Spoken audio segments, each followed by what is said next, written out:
The fog was so thick she could barely see 6 feet ahead. The trail was too narrow to even call it a trail. It was a series of old wooden planks nailed directly into the side of a granite wall. To the left, a sheer drop. To the right, cold, wet rock pressing against her shoulder. No railing, no safety line. Just her, the stone, and the wind pushing up from below. Bianca was 34 years old and had slept in places most people wouldn't believe. But nothing had ever started like this. She moved slowly, placing 1 foot at a time, feeling the planks give slightly under her weight. The drizzle soaked everything. Her gray tee was already drenched. Her low-cut hiking boots made a soft, wet sound with every step. And then she saw it. At the end of the path, set directly into the rock face, there was a door. An iron door.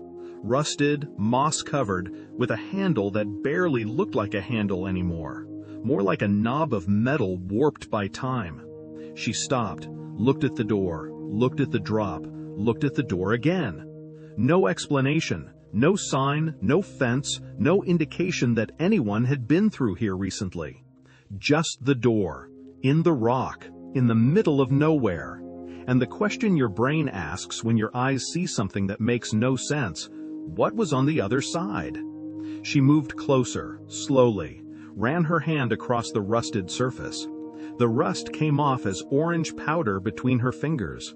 This was the kind of rust that takes decades to build up like that. She found a narrow gap between the door's edge and the rock, pressed her eye against it. Almost complete darkness. Stone floor covered in mud. A drip falling in slow rhythm, like a clock that's nearly stopped. On the walls, what looked like wooden shelves, completely rotted out. And in the back, barely visible in the dark, an opening. A window bricked up with loose stones. She stepped back, breathed through her mouth. The air coming through the gap smelled like dirt, like dampness, like time standing still. It was the smell of a place nobody has opened in a very long time. She glanced at the pack on her back, then at the door, and smiled. That sideways smile that shows up when your brain has already made a decision before you realize it. What she didn't know yet was that the door wasn't going to give easy. The handle didn't turn. She tried with both hands, tried with rubber gloves, tried using the head of her pickaxe as a lever. The handle groaned, a deep metallic sound that echoed off the cliff face and disappeared into the valley below, but didn't budge. She paused, looked straight into the camera without saying a word, then started scraping the moss off with her machete, layer by layer. And under the moss, she found something she wasn't expecting, a layer of hardened resin. Someone had sealed this door. Time didn't close it like this. Someone did it on purpose. Someone made sure no one would ever open this door. And now here she was, on the edge of a cliff, tool in hand, dead set on finding out why. She grabbed the sledgehammer, hit after hit on the top hinge. The metal responded with deep, heavy sounds that bounced off the rock and came back.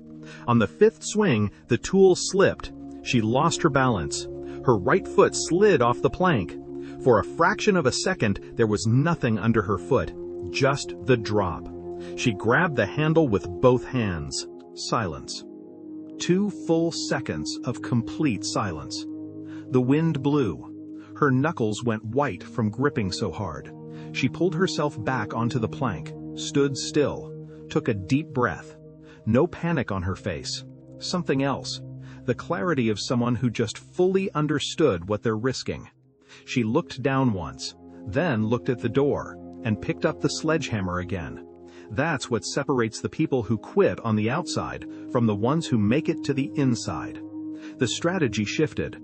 Instead of forcing the handle, she started working the door's edge. She used the steel spike as a wedge, driving it between the iron and the rock, hammering with the sledge to open a hairline gap. Then another, then another. The sound was different now.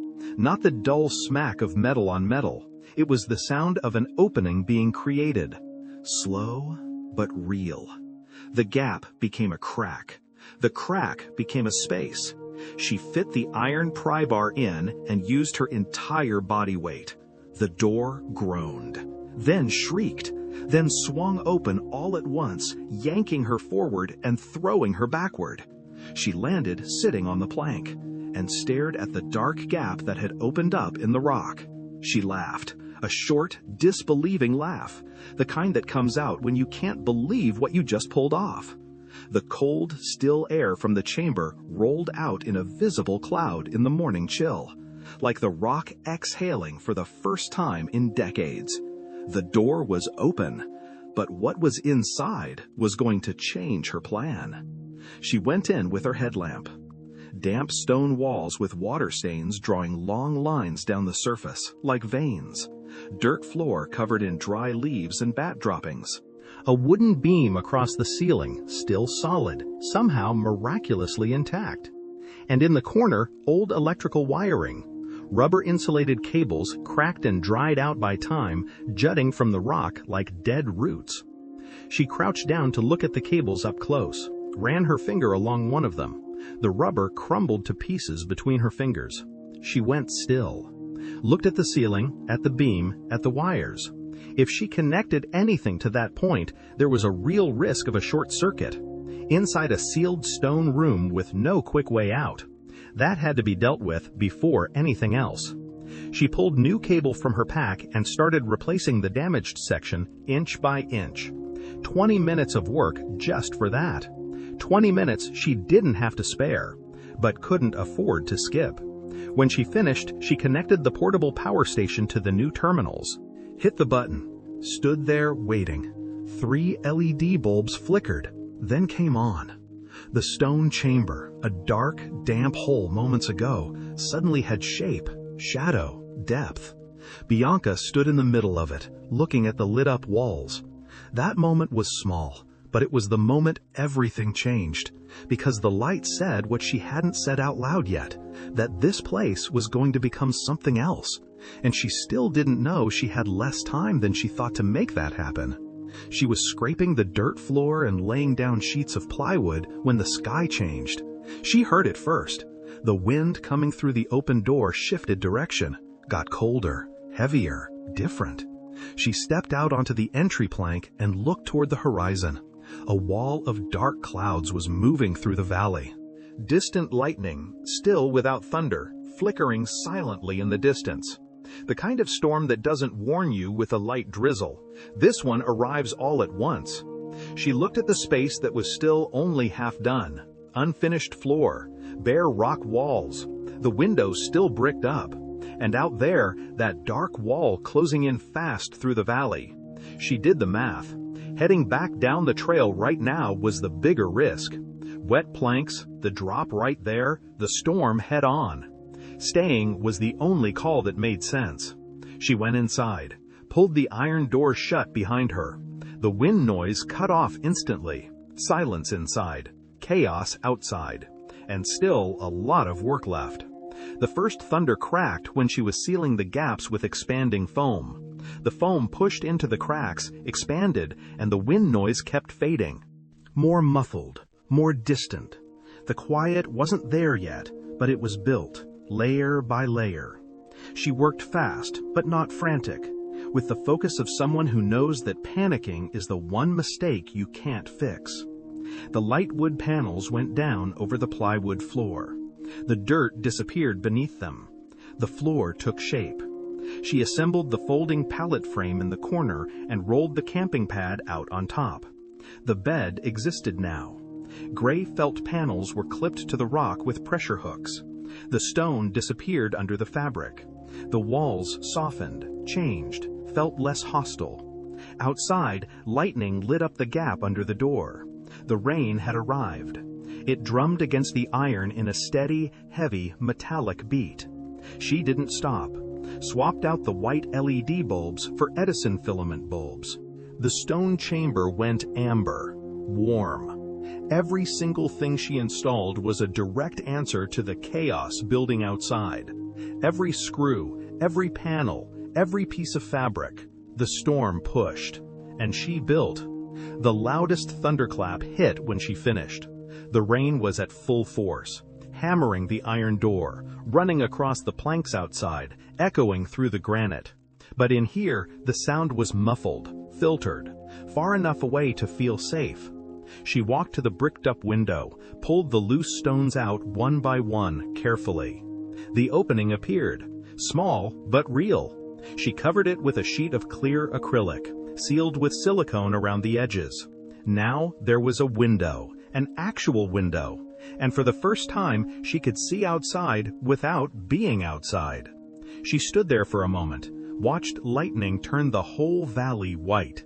The drop, the fog, the plank on the rock wall rattling in the wind far below. The same path she'd walked that morning, with the drop on the left and the rock on the right. The same place that had been a threat. Now it was a frame. She made tea, poured water into the camp stove, waited for the steam to rise, poured it over the leaves inside her enamel mug. The smell spread through the space. She lay down on the bed she'd built, wool blanket up to her chin, mug in her hands, steam rising slow. She looked up at the stone ceiling, raw granite marked by millions of years, just inches from her face. Then she looked at the window. Another lightning strike. The whole valley lit up for 1 second. The plank swinging in the wind, the fog drifting over the drop. And in here, quiet, warmth, tea. That morning she'd seen that door and had no idea what it was. Had almost fallen into the drop. Had found rotted wiring that could have caught fire with her inside. Had been trapped by a storm that didn't ask permission. And now she was here, with wood on the floor, with felt on the walls, with warm light on the ceiling, with a window that framed the storm like a painting. She closed her eyes. The rain kept coming down outside, but in here there was peace, a peace she had built with her own hands. And that's the only kind of peace that actually lasts.